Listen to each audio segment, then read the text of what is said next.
So I thought today this video would come yesterday, but the plans kind of came a day later, which is perfectly fine because I'm off basically the rest of the week anyway, so might as well screw around with this stuff.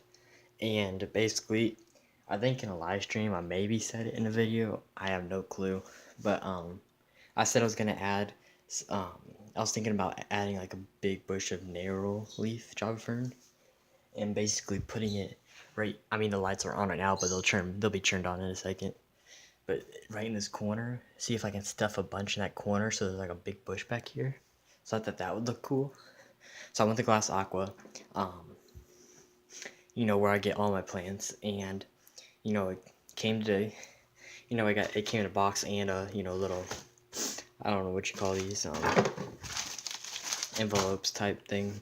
So it's like double packaged, which made it kind of nice because probably weather wise that probably helps a lot. At least keeps the warmth in a little bit. But basically, they didn't sell stems, which is fine. I was kind of looking for more like a good bunch of it. So they do. The only way you can buy the needle leaf off their website is in bunches. And this is fresh. They said they just got a bunch in. So if you want any of this, I'll put a link in the description where you can buy, a link to this plant. But you can also search for other plants on their site. They have literally everything. And when they said it was gonna be a big mat, I didn't, you know, they showed me pictures. They let me, pick one out. I didn't literally think it would be like this big. Like it doesn't look big, I guess on camera either. But it's big as my hand. I guess what you could say. But if you ever bought narrow leaf, it usually comes, maybe 2, 3, maybe 5 stems. You know, it just comes in like 3 or 4 stems basically. And this is when I get this out, I'll count how many stems roughly, but this is probably a good 40 stems, 50, maybe 30 to 50, I would say. So this is a bunch of java fern. So it's basically gonna get sticker right here. But I'm gonna, open this up and, mess with it, and I'll come back to you guys just so this video won't be too long. But I'll basically show you guys how to plant it. And actually tomorrow we'll do a little plant species on this plant when we have it in the tank. So I'll see you on the next step. Okay, so I'm just gonna, I got it out here, and I basically want to show you more in the light. It was kind of dark over there, but, this is a whole bunch of java fern. I mean, look at this thing. This is a whole bunch. Now, what I might do is some of these, some of them are kind of, like this one right here. They kind of lighter. I'll cut those one out. Not if there's anything wrong with it. It'll do fine after it's been in the tank. But just, I have to trim this down anyways because this ain't fitting in the tank. I'm just telling you now. This is a lot. So, I might be able to fit all of it in there. I kind of just want to leave it how it is, a big old bunch like that, but I doubt I can. That is a whole bunch. I know it's kind of dark, but this is a whole bunch of java fern. So I just want to show you that real quick, but I'll see you guys when I'm, basically about to plant this thing. And I guess before I even start that, I'll kind of go through how you do this. If you do want to chop it up, you can easily, let's go back over to the light. You can easily kind of just chop it wherever. Just, don't cut any of the java fern. Just be careful. Don't matter if you do or not, but, be aware of that. And then you can cut stems off. You can do whatever. So basically, you can propagate it, kind of. But I think it'd be pretty cool to have a bush like this in here, but I doubt it would survive. But this plant, I guess to give a little spotlight right now, this plant, I mean, it's about as tall as it'll get, but it'll obviously get taller though.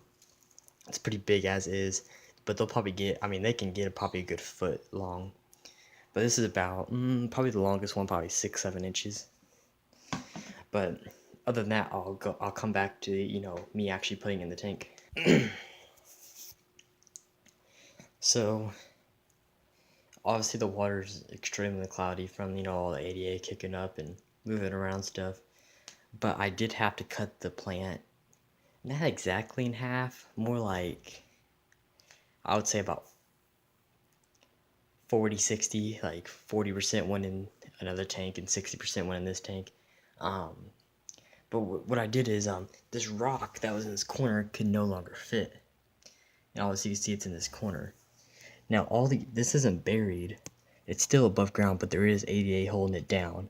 But eventually the roots will, go down and bury itself, and then obviously the ribosome will still be above the surface, which would be good for the long run because that's what keeps these plants alive and healthy.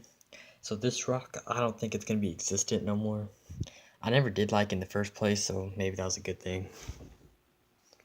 But, we have to wait until it clears up, and I might combine it in this video when this tank clears up, so I might not exactly upload this video right all on the same day. But if you don't see this tank clear by the end of this video, then definitely tomorrow you'll see it, either live stream or a video that'll be uploaded tomorrow, basically doing narrow leaf Java Fern. But you might be wondering where the other half went. So went over to the big boy and shoved it in this corner. Now it doesn't look, still got some Java Fern. It's not exactly buried, or it doesn't look pretty. You can see it's just floating back here. But at the same time, the only way you're going to see it floating is if you're obviously looking at this side. You can see the wall right here, so nobody's going to be looking through that side unless you want to. And this side, don't look that bad either. Nobody looks to that side either. So if you look at it from the front, and it's going to be better for that Java Fern anyways to be like that, so there's no point in trying to at least somewhat bury it like that one over there. So I think it looks kind of cool right there. I mean, I'm not going to waste a bunch of Java Fern, so I got to do something with it. Maybe if it just gets too outrageous, I can, if anybody wants some, I can definitely give you some. But that right now it's perfectly fine, but in the long run, if it gets too big or something, we can definitely change that up. What I'm thinking is, when I go to upgrade to a 30-gallon long, I'll still have this tank, but I think that big old thing of Neoleaf, I think I'm going to use it on that scape and basically do something different with this tank. Still probably similar scape, just different plants. But I think it'd be pretty cool to, when I do the driftwood, to have that growing up in between it. Kind of like my little drawing on my discus drawing, kind of had the Java Fern, growing through the driftwood. I think we could definitely use this big old pile, combine these two in the next tank. So we could think of it as like that. But right now it doesn't look pretty from the side. It don't look horrible. I mean, nobody looks through the side besides me. I mean, when it roots, I think it'll look a lot better. And when the S repens I might plant some S repens right in front of it. But other than that, I mean, I don't think I'll show this clear now that I think about it. So I just won't have time to combine a bunch of videos. So I'm gonna leave it off like this. And basically, if you want to see it clear, definitely check out my channel if you're randomly watching one day. So definitely check out my channel if you want to see this all cleared up. But other than that, new plants, go shop at Glass Aqua, and I'll see you guys on the next one.